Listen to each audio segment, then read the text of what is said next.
imagined. and unity With are the Sophie most always by important his side, values. he knew Not this just in the journey police wasn't just force, about finding but in justice everyday for his life. father, but The about message from fighting this for the story values is they both clear. believed in truth, Each of us has a compassion, responsibility and to justice protect for the justice forgotten. and fairness. The shadows Let's work still together to lingered, build a but society Lucas and where Sophie abuse knew of they would power never has give no up. place. Because Where in the end, every truth, individual can no take matter how pride in long what it's they've buried, contributed to the will community. always come to light. No matter how great the challenge, Life is as often long filled as we with stand challenges together, and schemes, nothing is but impossible truth to and compassion overcome. have the power to If you overcome found this everything. story meaningful and want to Lucas keep and following Sophie's other story inspiring proves that even in stories, the darkest of don't forget to times, hit subscribe kindness to can our change channel. the course of destiny. Be a part of the Do community you that believe that believes in truth and love justice can create and doing miracles? what's right. Share your Your thoughts in the support helps us comments, continue and to don't bring forget to valuable like, share, and and motivating subscribe to stories the to channel life. so you won't Thank miss you for more watching, inspiring stories. and see you in in the the next video. story. Sarah Mitchell stood in front of her bathroom mirror, carefully applying the last touches of her makeup. Her dark skin glowed under the soft bathroom lights as she studied her reflection, making sure everything about her appearance matched her cover story.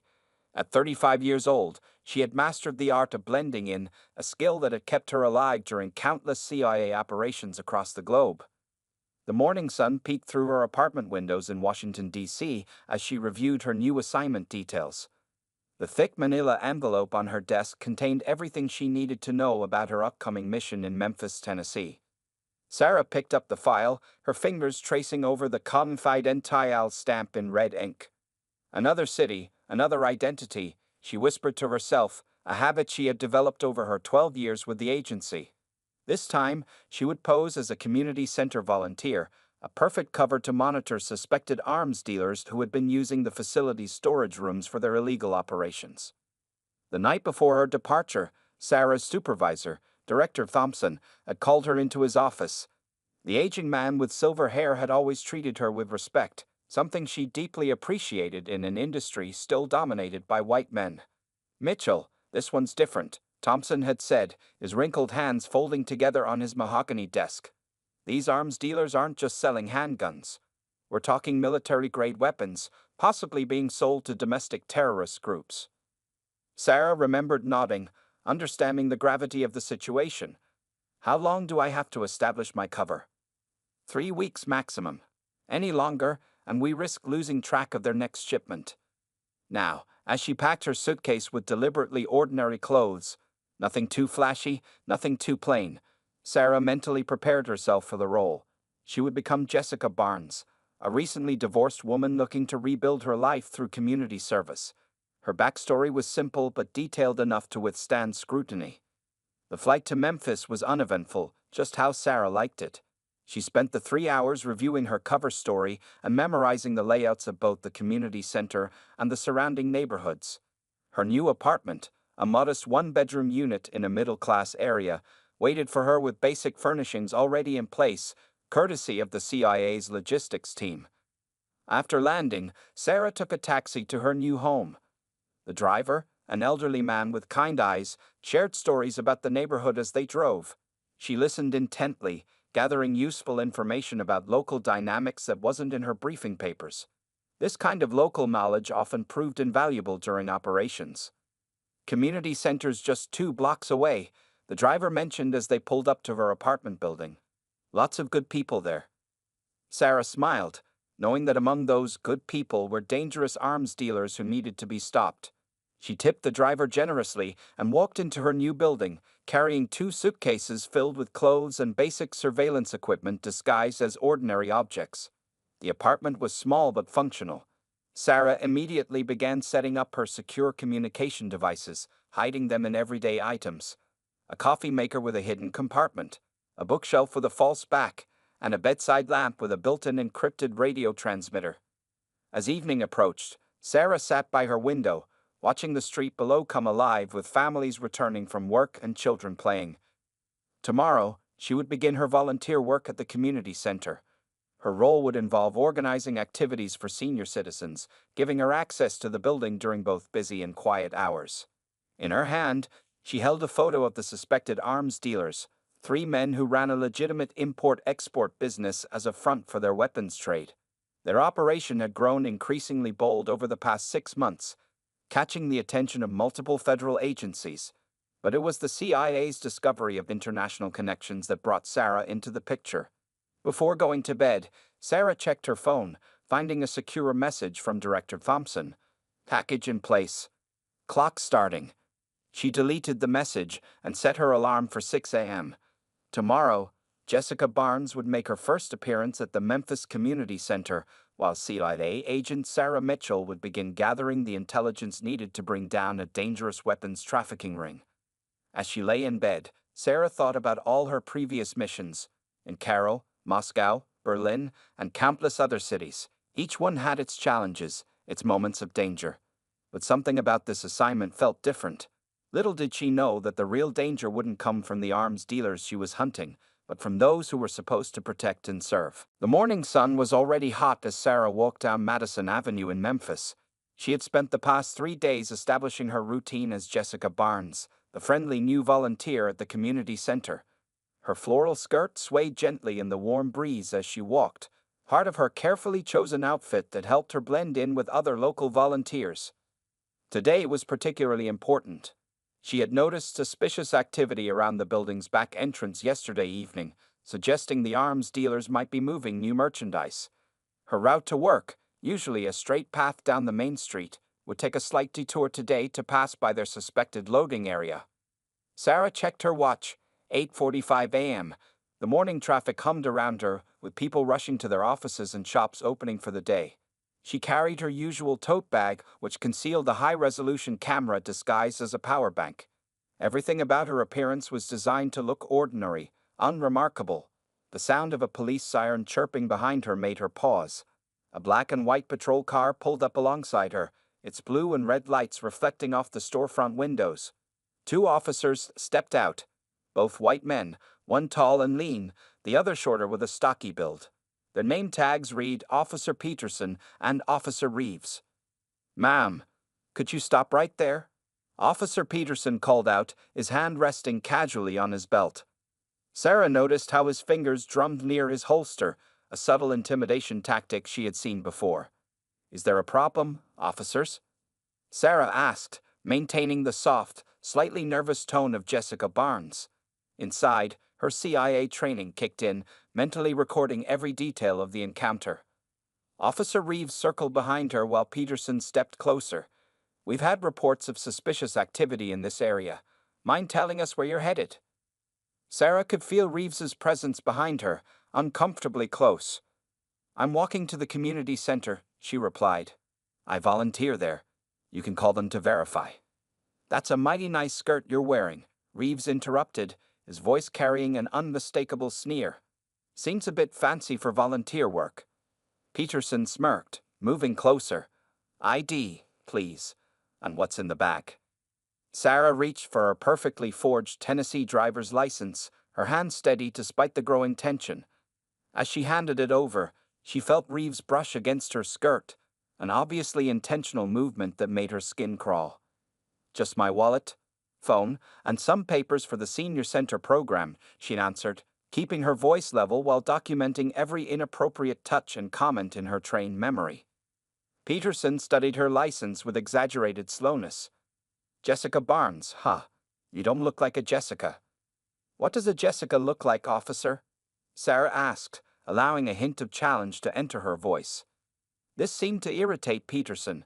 He stepped closer, using his height to loom over her. "You know, attitude like that could cause you problems in this neighborhood." Reeves chuckled, still standing too close behind her. "Maybe we should search the bag, Pete. Make sure there's nothing suspicious." Sarah felt her pulse quicken, not from fear, but from controlled anger. As a CIA operative, she had faced down armed terrorists with less disrespect than these officers were showing. She could end this situation in seconds by revealing her true identity, but her years of training kept her in character. This harassment was revealing something potentially more significant than her current mission. "Officers," she said calmly, "I'm happy to cooperate, but I'd like to know the specific reason for this stop. And I'd appreciate Officer Reeves maintaining a professional distance." Her firm but polite response seemed to anger them further. Peterson stepped even closer, his breath smelling of morning coffee. "Listen here." The crackle of their radio interrupted whatever he was about to say. "All units, possible 10 to 31 at 4th and Main." Peterson held her gaze for a long moment before tossing her ID onto the ground. "Keep your nose clean, Jessica," he sneered. "We'll be watching."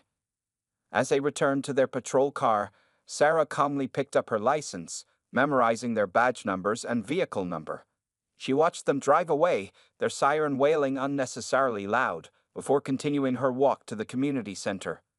Only someone very observant would have noticed her slip a small recording device back into her bag, one that had captured every word and movement of the encounter. These officers had no idea they had just harassed a CIA agent, nor did they realize their actions would soon set in motion events that would shake the entire Memphis Police Department. As Sarah approached the community center, her mind was already formulating a plan. She had come to Memphis to catch arms dealers, but it seemed she had stumbled upon another kind of criminal, ones who hid behind badges instead of shell companies. That evening, Sarah sat in her apartment, her laptop screen casting a blue glow across her focused face. The recording device from her bag had captured everything. Every inappropriate comment, every unwanted touch, and every abuse of power from Officers Peterson and Reeves. She played the audio again, her fingers moving swiftly across the keyboard as she prepared her report. Voice analysis complete, she muttered to herself, watching as the computer program matched the officers' voices to previous complaints filed against them. The software, a CIA tool normally used to identify terrorist communications, was now revealing a pattern of harassment spanning several years. Sarah took a sip of her now cold coffee and pulled up the Memphis Police Department's internal database. Her CIA clearance gave her access to records that most internal affairs investigators could only dream of seeing. Officer James Peterson. 8 complaints of harassment in the past 3 years, all dismissed. Officer Michael Reeves. 12 complaints, primarily from women of color, all mysteriously dropped or marked as unsubstantiated. The soft buzz of her secure phone interrupted her concentration. Director Thompson's name flashed on the screen. "Mitchell, report," he said when she answered. "Sir, the arms dealers are planning something big. They've increased their security at the community center," Sarah began, then paused. "But there's another situation that needs attention." She detailed the morning's encounter, her voice professional and controlled. Thompson listened silently until she finished. "This could compromise your cover," he said finally. "Or strengthen it," Sarah countered. "These officers are part of the morning patrol route that passes the community center. Their behavior suggests they're either extremely careless or feel protected enough to act with impunity. Either way, they might be useful to our primary mission." There was a moment of silence on the line. Sarah could almost hear Thompson thinking, weighing the risks and possibilities. "Explain," he said finally. Sarah pulled up a map on her laptop, marking the patrol routes she'd observed. "These officers spend an unusual amount of time around the community center, particularly during early morning hours when our arms dealers are most active. Their harassment of local residents, especially women, creates a climate of fear that discourages people from reporting suspicious activity." "You think they're connected to our weapons traffickers?" Thompson asked. "Not directly," Sarah replied, "but they're creating perfect conditions for criminal operations to flourish. And sir, these officers need to be stopped, regardless of our primary mission." Thompson sighed. "Agreed. But remember, the arms dealers are your priority. Handle this carefully, Mitchell." After ending the call, Sarah began constructing a detailed timeline. She created a secure folder titled Project Shield, separate from her main mission files. Into it went the morning's audio recording, the officers' complaint histories, and her initial observations. Using another CIA program, she began cross-referencing the officers' patrol patterns with known arms shipment dates. A clear pattern emerged. Peterson and Reeves were always conveniently absent during key delivery times, their patrol car GPS showing them harassing citizens in other parts of the neighborhood. Sarah printed several photos from her hidden camera, spreading them across her desk. They showed the officers' positions during the morning incident, their badge numbers clearly visible. She added these to her growing file, along with satellite images of their patrol routes. A plan was forming in her mind. These officers had made a serious mistake in targeting her, but revealing her identity immediately would be a waste of an opportunity. Instead, she would build a case so solid that not even the most corrupt department officials could ignore it. Opening her secure email, Sarah began composing a message to a trusted contact in the FBI's Civil Rights Division. She wouldn't send it yet. Timing would be crucial. Having it ready was part of her strategy. As midnight approached, Sarah stored her evidence in multiple secure locations. Tomorrow, she would return to the community center as Jessica Barnes, a seemingly harmless volunteer. But now she had 2 missions: stop a dangerous weapons trafficking operation and expose the corrupt officers who made such criminal activities possible. Looking out her window at the quiet Memphis street below, Sarah allowed herself a small smile. Officers Peterson and Reeves thought they had intimidated another innocent woman today. Instead, they had unknowingly started a chain of events that would bring their whole corrupt world crashing down. A week after the incident, Sarah sat in her car outside the Memphis Police Department, her camera zooming in on officers Peterson and Reeves as they started their morning shift. The early morning fog provided perfect cover for surveillance, and her tinted windows kept her hidden from curious eyes. Through her high-powered microphone, she could hear their casual conversation as they walked to their patrol car. Their laughter echoed across the parking lot as they joked about their latest stops, a disturbing collection of harassment incidents targeting minority women in the community. Sarah's phone buzzed quietly. A text from Maria Rodriguez, a domestic violence counselor at the community center, appeared on the screen. Over the past week, Sarah had carefully built a network of contacts, and Maria had become an invaluable source of information. 3 more women came forward yesterday. The message read, "Same officers, same pattern. They're afraid to file official complaints." Sarah's jaw tightened as she typed a response encouraging Maria to document everything.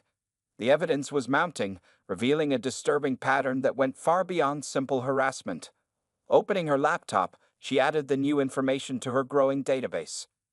Later that morning, while organizing files at the community center, Sarah noticed something odd. Every Tuesday and Thursday, exactly 30 minutes before Peterson and Reeves began their harassment routines, a black SUV with tinted windows would park behind the building. The timing couldn't be coincidental. During her lunch break, Sarah slipped into the records room, her fingers flying over the keyboard of the center's ancient computer. Years of CIA training had taught her how to access sealed records without leaving a trace. What she found made her blood run cold. The community center's security camera footage showed regular meetings between the arms dealers and several police officers, not Peterson and Reeves, but others from their precinct. The pieces were starting to fit together. Harassment wasn't random. It was a calculated distraction. Sarah's secure phone vibrated again. This time it was Thompson. "Mitchell, what's the status on the weapons case?" he asked without preamble.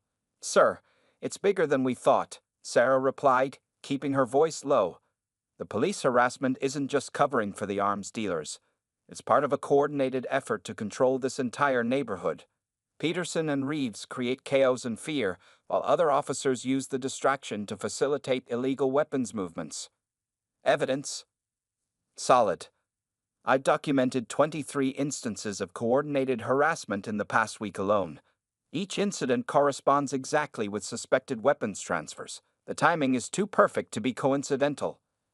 There was a long pause on the line. How deep does this go?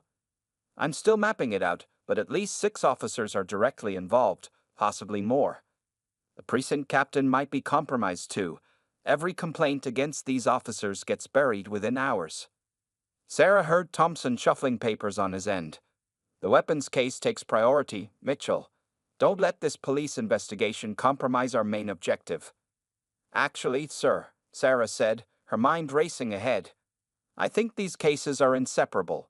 The arms dealers are using corrupt officers to maintain their operation. We can't take down one without exposing the other." Just then, Sarah spotted Peterson and Reeves' patrol car rolling past the community center again. Through the window, she could see Peterson pointing at another woman walking alone on the sidewalk. "Sir, I need to go," she said quickly, "but there's something else you should know. I've identified 3 women who were harassed by these officers and then mysteriously lost their jobs within days of filing complaints. This goes beyond the police department." "Be careful, Mitchell," Thompson warned. "If this is as big as you think." "I know," Sarah replied, watching as Peterson and Reeves stepped out of their car to approach their next victim. "But someone needs to stop them." After ending the call, Sarah quickly gathered her things. As she headed for the door, she activated the tiny cameras she'd hidden around the community center. Let Peterson and Reeves continue their harassment campaign. Every move they made now was being recorded, documented, and added to an ever-growing pile of evidence. The weapons dealers thought they had created the perfect cover for their operation, using corrupt officers to terrorize the neighborhood into silence. Instead, they had attracted the attention of someone far more dangerous than a simple community volunteer, a CIA agent who was now determined to bring down both the dealers and their police protectors. Sarah stood in front of the community center's bulletin board, pretending to adjust event flyers while actually watching the reflection of two men carrying suspicious duffel bags through the back door. Her hidden camera, disguised as a decorative brooch, captured every detail of their movements. It was early afternoon, and she had just finished documenting another disturbing patrol by Officers Peterson and Reeves. They had harassed 3 more women that morning, creating their usual chaos on the east side of the neighborhood, conveniently far from where the arms dealers were now making their delivery. Her phone vibrated silently in her pocket. It was a message from Agent Torres, her newly assigned FBI contact. "Internal affairs moving today. Keep Peterson and Reeves busy." Sarah smiled slightly, remembering the anonymous tip she had arranged to reach Internal Affairs about Peterson and Reeves planning to shake down a local business. While they were occupied with that distraction, FBI agents would be searching their homes and lockers at the precinct. The sound of heavy boxes being moved in the storage room caught her attention. Sarah casually walked towards the water fountain, positioning herself to better hear the conversation inside. "Next shipment's bigger," a gruff voice said. "Captain says the heat's off. His boys will keep the streets clear." "What about that new volunteer?" another voice asked. "The one asking questions?" Sarah's heart rate remained steady despite being the subject of their conversation. She bent down to tie her already tied shoelace, eyeing more time to listen. "Peterson checked her out. Says she's clean. Just another do-gooder trying to save the world." Their laughter was interrupted by the arrival of Maria Rodriguez, the domestic violence counselor. "Jessica, can you help me with these files?" Sarah nodded, following Maria to her office. Once inside, Maria closed the door and spoke in a whisper. 3 more victims came forward this morning. One has video of Peterson touching her inappropriately during a stop. "Perfect," Sarah replied quietly, her mind already calculating how to add this new evidence to her growing case file. "Make sure she keeps that video secure. And Maria, thank you. I know this isn't easy." Back in her apartment that evening, Sarah coordinated with both her CIA superiors and FBI contacts. Her living room wall had become a hidden command center, with multiple laptops displaying different surveillance feeds. "The weapons transfer is scheduled for Friday," she reported to Director Thompson over her secure line. "But we have a problem. The corrupt officers are getting suspicious about all the internal affairs activity. Can you maintain your cover?" Thompson asked. "Yes, but barely. Peterson started asking questions about my background. He's not as stupid as he acts." Sarah switched screens, showing a thermal image of the community center's basement. The arms dealers are using police patrols as coverage for their operations. Every time Peterson and Reeves harass citizens in one area, weapons move through another. Her other phone lit up with a text from Agent Torres. "Pictures from P and R's lockers attached. You need to see this." Sarah opened the images while still talking to Thompson. Her eyes widened slightly. The photos showed documents linking Peterson and Reeves to multiple unresolved cases of assault, all buried by their superiors. "Sir," she said, "this just got bigger. These officers aren't just providing cover for weapons trafficking. They're involved in multiple criminal enterprises, all protected by higher-ups in the department." A knock at her door made her freeze. Through her security camera, she saw Officer Peterson standing in the hallway, running his fingers along the doorframe. "Mitchell, what's happening?" Thompson asked, hearing her sudden silence. "Peterson's here," she whispered. "At my apartment. This isn't a routine visit." "Abort if you need to," Thompson ordered. "Your safety comes first." Sarah watched Peterson testing her door handle. "No," she replied firmly. "If I run now, we lose everything. Both cases are too important." She quickly activated her apartment's hidden cameras and pulled up her cover identities documentation. "I'm going to let him in," she told Thompson. "Stay on the line." As she moved toward the door, Sarah knew she was walking a dangerous line between her 2 operations. One wrong move could expose her identity and destroy months of careful work, but she had come too far to back down now. Taking a deep breath, she opened the door, ready to face whatever came next. Sarah opened her apartment door to find Officer Peterson leaning against the doorframe, still in his uniform despite being off duty. His attempt at a friendly smile didn't reach his cold eyes. "Miss Barnes," he said, straightening up. "Hope I'm not interrupting anything." "Officer Peterson," Sarah replied, maintaining her Jessica Barnes persona. "Is something wrong?" He pushed past her into the apartment, his eyes scanning every corner. Sarah noticed his hand resting near his weapon, a subtle intimidation tactic she had seen him use before. "Nice place," he said, picking up a framed photo of her CIA-created fake family. "You know, funny thing happened today. I was checking some paperwork, and your background story doesn't quite add up." Through her hidden earpiece, Sarah could hear Director Thompson's voice. "Arms dealers on the move. Multiple vehicles heading toward the community center. Mitchell, we need you there now." Sarah's mind raced, calculating her options. Peterson was blocking her path to the door, and she could hear heavy footsteps in the hallway, Reeves, no doubt, waiting as backup. "I'm not sure what you mean," she said, playing for time while moving toward her kitchen where a secure exit route was planned. Peterson's fake smile disappeared. "Cut the act, Jessica, if that's even your name. No ordinary volunteer asks the kinds of questions you've been asking. No ordinary volunteer has your kind of training." A crash from outside made them both turn.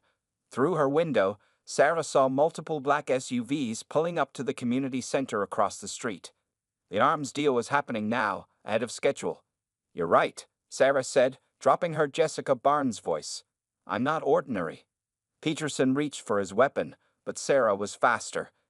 In one fluid motion, she had him disarmed and pinned against the wall. His eyes widened in shock as she pulled out her CIA badge. "Federal agent," she stated firmly, "and you're interrupting a major operation." The door burst open as Reeves charged in, weapon drawn. Sarah smoothly used Peterson as a shield while drawing her own concealed weapon. "Drop it, Reeves," she ordered. "Unless you want to explain why you're threatening a CIA agent." Reeves froze, his face turning pale. "CIA? What the—" "Both of you, on your knees, hands behind your heads," Sarah commanded. Through her earpiece, she could hear Thompson coordinating the raid on the community center. "You don't understand," Peterson sputtered as Sarah zip-tied their hands. "We were just following orders. The captain." "I know all about the captain," Sarah interrupted. "And the weapons trafficking. And every woman you've harassed. It's all documented." Sirens wailed outside as FBI vehicles surrounded the building. Sarah's phone buzzed with a message from Agent Torres. "Raid in progress. Arms dealers attempting escape through north exit." Sarah quickly secured Peterson and Reeves to her radiator, knowing FBI agents would arrive within minutes to take them into custody. She had a bigger target to catch. "You two just sit tight," she said, checking their restraints one last time. "Think about how you're going to explain 12 months of documented harassment and corruption to internal affairs." As she headed for the door, Peterson called out, "They'll kill us if we talk." Sarah paused, looking back at the two officers who had caused so much pain to innocent women. "Then I suggest you start thinking about witness protection. I hear it's better than prison." She raced down the stairs, emerging onto the street just as the arms dealers burst out of the community center's back door.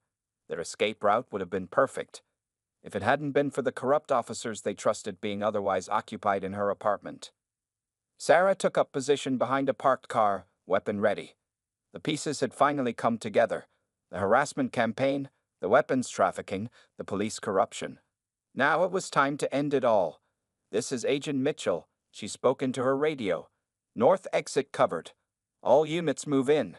Take them all down." The night air filled with shouts and sirens as federal agents converged on the scene. Sarah allowed herself a small smile, knowing that justice was about to be served. Not just for the arms trafficking, but for every woman who had suffered at the hands of corrupt officers who thought they were above the law. The Memphis Federal Building hummed with activity as Sarah sat in a conference room, surrounded by evidence files and computer screens. 3 days had passed since the simultaneous takedown of the arms trafficking ring and the corrupt police officers. Director Thompson stood at the front of the room, addressing a mixed group of CIA, FBI, and internal affairs officials. The wall behind him displayed photos of the seized weapons, enough firepower to supply a small army. "Thanks to Agent Mitchell's work," Thompson said, nodding toward Sarah, "We've uncovered one of the largest police corruption cases in recent history." Sarah watched as surveillance footage played on the main screen, clips of Peterson and Reeves harassing women, followed by time-stamped videos of weapons being moved through their patrol areas. The evidence was devastating and undeniable. Agent Torres from the FBI stepped forward, holding up a thick file. "Officers Peterson and Reeves have agreed to cooperate fully.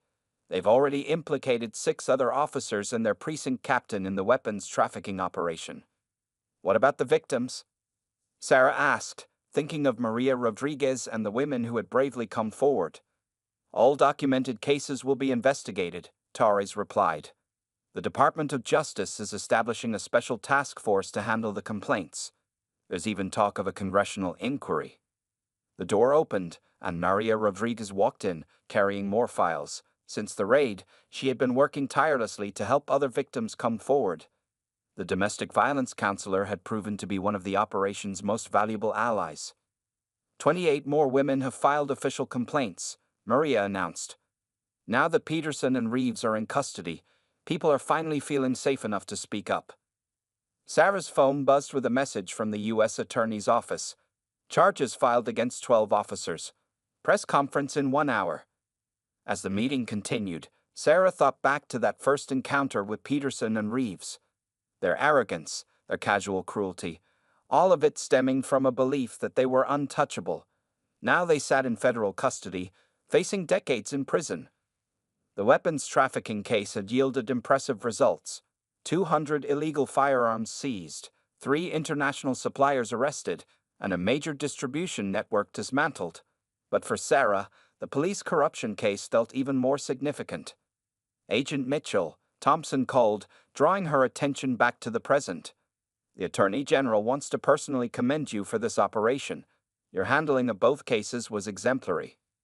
Sarah nodded, but her mind was already moving forward. What about department reform? These officers didn't become corrupt overnight. "That's the next phase," Torres explained, pulling up a new presentation. "The FBI is implementing a complete overhaul of the department's oversight procedures. New training protocols, independent review boards, community oversight committees." Maria added, "We're also establishing a support network for victims of police harassment. Several women have already volunteered to help run it." The meeting continued as they discussed the details of the upcoming trials. The evidence was overwhelming.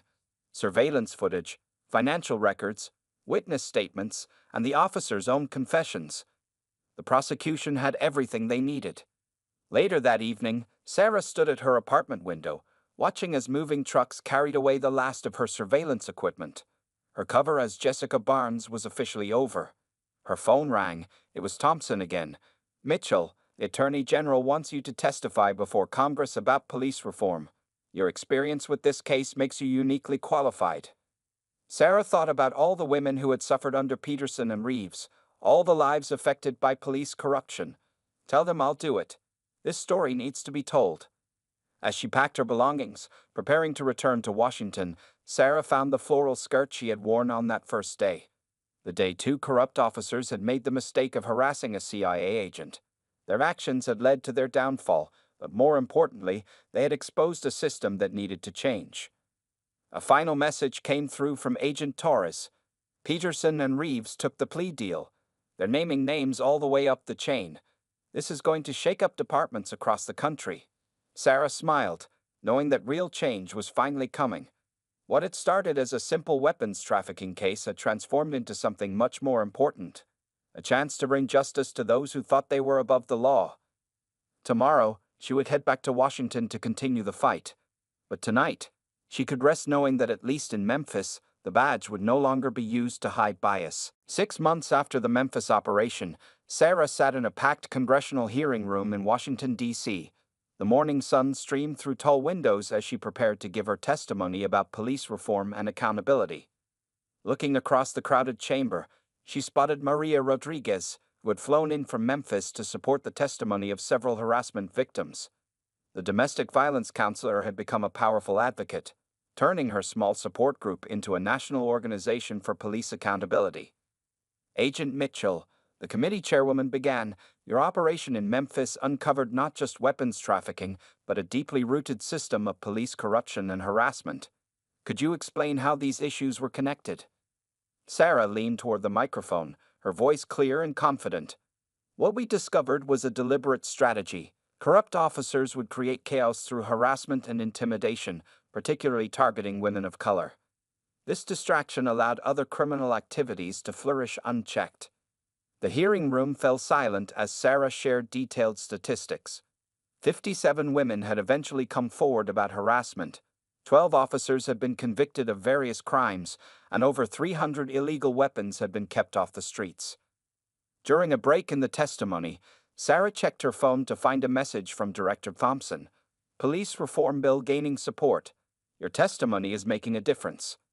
Another message, this one from Agent Torres, included a photo of Peterson and Reeves in prison jumpsuits.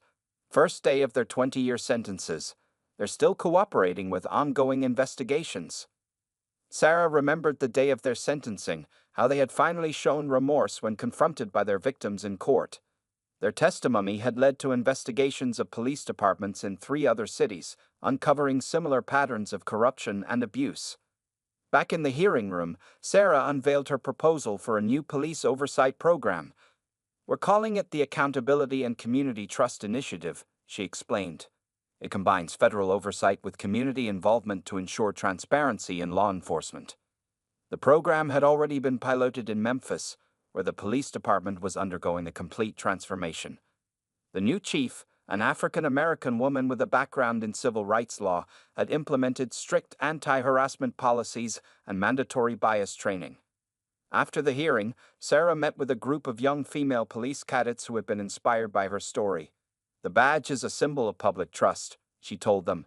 "Every time an officer abuses that trust, they damage the entire system of justice." One cadet raised her hand. "How do we change a culture that allows this kind of behavior?" Sarah thought carefully before answering. "By speaking up, by holding each other accountable, and by remembering that our duty is to protect and serve everyone, regardless of their race, gender, or background." That evening, Sarah attended a ceremony at the Justice Department, where her CIA team was being honored for their work on the Memphis case. The Attorney General personally presented her with a commendation for exceptional service. "Agent Mitchell's work didn't just stop criminals," the Attorney General announced. "It sparked a national conversation about police reform and showed us that real change is possible." After the ceremony, Sarah received an unexpected video call from Memphis. On her screen appeared dozens of faces, women who had been harassed by Peterson and Reeves, now leaders in their community's police oversight committee. "We wanted you to see this," Maria said, turning her camera to show a new sign being unveiled at the community center, the Justice and Equality Resource Center. Sarah smiled, remembering how it all began with a simple undercover assignment. She had gone to Memphis to stop arms dealers but had ended up fighting a different kind of battle, one for basic human dignity and justice. Later that night, in her office at CIA headquarters, Sarah reviewed proposals for similar operations in other cities. Her experience in Memphis had created a new model for addressing corruption and bias in law enforcement. A final message came through from Director Thompson. "Mitchell, your next assignment is ready when you are. There are other departments that need cleaning up." Sarah looked at the photo on her desk, the group shot from Memphis, showing all the women who had bravely come forward. Their courage had helped change not just their community, but potentially the entire nation. "Send me the files," she replied to Thompson. "This work isn't finished yet." The badge that had once been used to intimidate had become a symbol of positive change, and Sarah Mitchell, CIA agent and advocate for justice, was ready for her next mission.